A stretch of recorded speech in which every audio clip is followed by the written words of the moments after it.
Now, the return of, there's a story on ChannelOneNews.com, Bawku, the return of rival chief sparks deadly gun battle.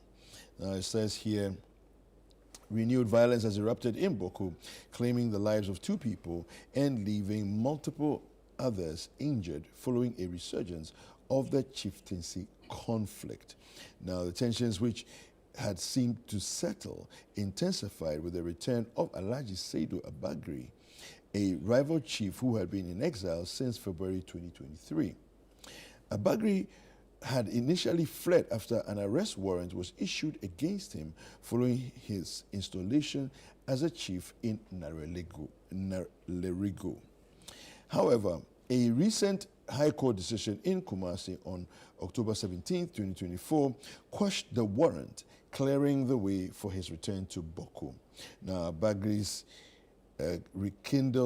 arrival rekindled the long-standing chieftaincy dispute, and on the night of October 26th, gunfire broke out, resulting in 2 deaths and leaving several others injured. Now, the community now faces renewed fear of further violence amid the deeply rooted conflict. There's another story on ChannelOneNews.com. It says, police assure efforts to restore control in Bawku.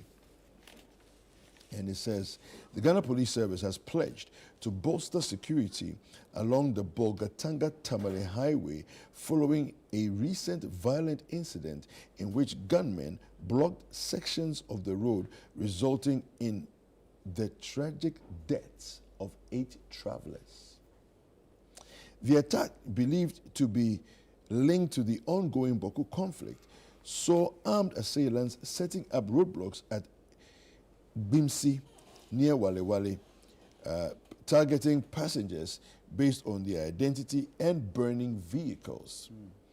In response, the Ghana Police Service has issued a statement to reassure the public, promising a stronger security presence on the highway to prevent further incidents. And the police outlined plans for increased joint police and military patrols along the Bolgatanga-Wale-Tamale corridor, aimed at ensuring the safety of travelers and managing the traffic flow in these high-risk areas.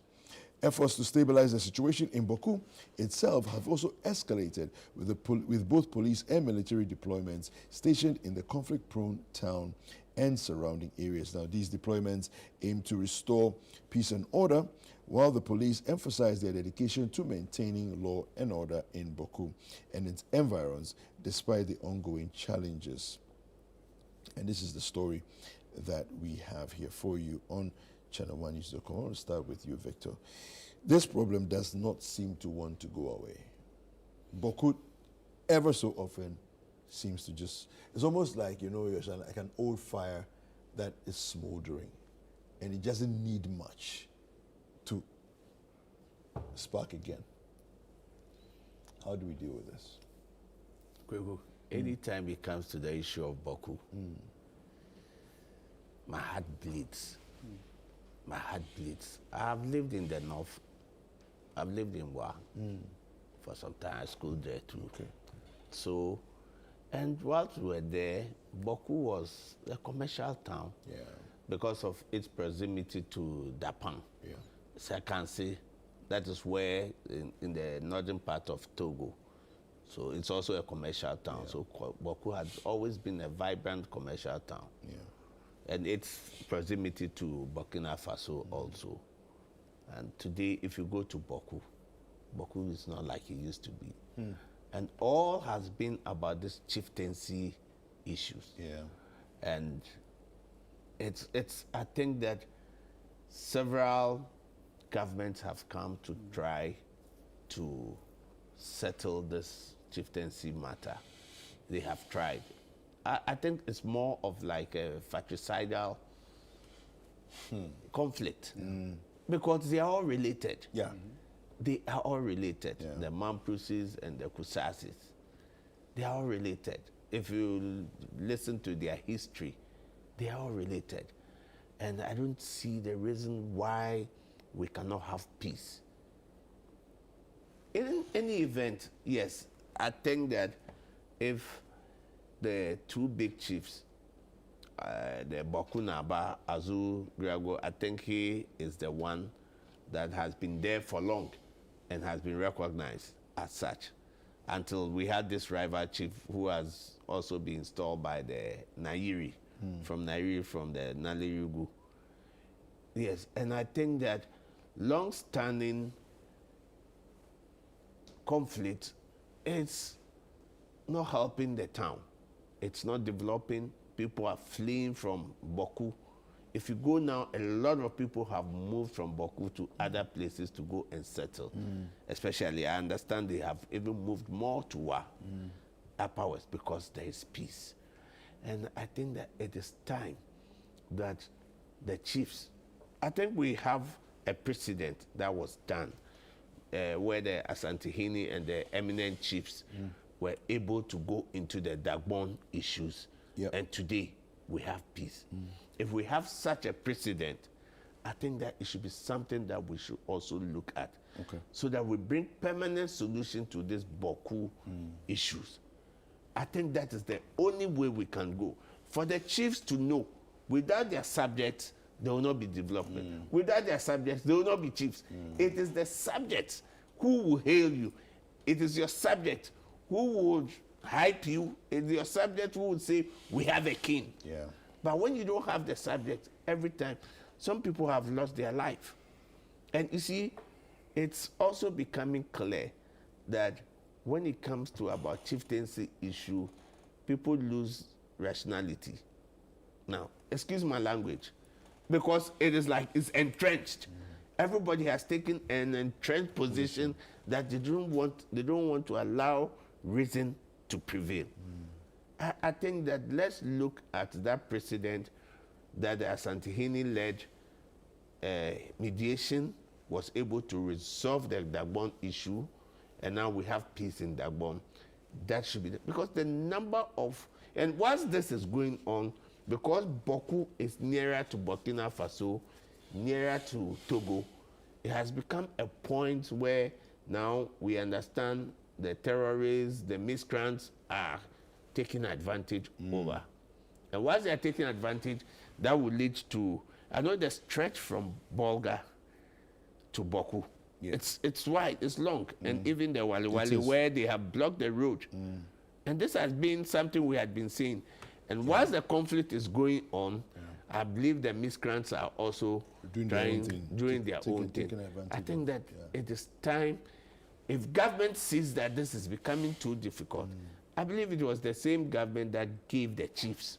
They should look for the prominent chiefs, look at the precedents, look into this Bawku matter. And I believe that once this is done, and the chiefs there are recognized and are brought to the table, this issue will be resolved. If not, we will continue to kill each other, our own siblings, our own relations. They are not Togolese, they are not Burkinabes. They are all the same tribe, from the same descendants, ancestors, and they are killing each other. I think it is not right. It does not augur for it. There are prominent people who come from Bawku.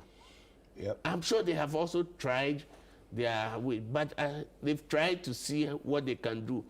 Now, what it becomes is like you are pigeonhole. We think that you are supporting this. And you know, these are things that also, when we don't take the time, the political influence come in. So it becomes like this chief belongs to this political party. This one's, you know, they do it for strategic benefit. They do that for strategic benefit, because if I do that, this party will protect me, even when I'm doing the wrong thing, because it is believed or said that I belong to this party. I don't see why they will now come against me when I'm doing the wrong thing. I think that it is time that the politicians, the authorities, let's go into the chieftaincy institution and get our eminent chiefs to resolve this matter once and for all. All right. Ibrahim. Kweku? Yeah. I've been doing this newspaper review since 2003. It's now 21 years. And this Bawku issue, you know, periodically will just flare up. And I'm so happy that Victor mentioned that he'd lived within the Mamprugu kingdom, because he was describing, for those of us who have not been there, yeah, Naleru I know it very well, Wale Wale I know it very well, you know, and it makes you wonder how such a serene, beautiful place. And Bawku is really beautiful. It is really beautiful. You know, you have to go there. Yeah. Or just Google it, go on YouTube, and see how the serenity of the place is at odds with this thing that periodically comes up. And the people themselves, my brothers and sisters, you know, within Bawku particularly, and within the Mamprugu kingdom generally, you know, which is the legacy of Nagbewa. You know, it makes you wonder. You see, I'm even being careful with my choice of words, because I want to be an agent of good, to say something, as Victor has done, that will cultivate that togetherness. You know, as much as we are different, coming from different tribes, Mamprosi, Kusasi, you know, in this particular instance, we are generally and holistically one people. And we are exactly that. And I want to end my comment here by saying, or just to latching on what Victor said, I think the stakeholders have to be more focused on the people. I want the people to be stakeholders. Okay. Because oftentimes we look at our eminent chiefs, political leaders, you know, statesmen within the locality, or the jurisdiction to speak for us. But I want that the people are given that opportunity to also speak when we have these durbas, when we have these symposia, to try and reach a solution. It is not worth one drop of any Ghanaian blood, the chieftaincy. But again, if you're not from there, you can't understand the emotion that goes into saying, no, my chief is a legitimate chief. But hold on, that chief is your brother or your sister. I know there are differences. I'm not immune to the clear tribal differences. But there is community unison within that. We came from different parts and came together. And let's use that as the foundation upon which to build and chart a way forward. Because if we continually look to the past, we'll never succeed where we want to be in the future. So I can only say that let's continue to work together and see how we can chart a common cause. And you'll see that both sides will say, oh, but this is right, this is wrong, and this is the antecedent or the precedent. You know, our legitimacy is enshrined. Somebody came and usurped it. Somebody is, you know, a foreigner within our just. No. Once we hold dear that we're Ghanaians, let's find ways, common ground, to build a better future. And we pray that, you mentioned a different story, or an additional story, about a roadblock. 8 people have died. And I'm happy to say 8 people. You didn't say 8 particular group have died.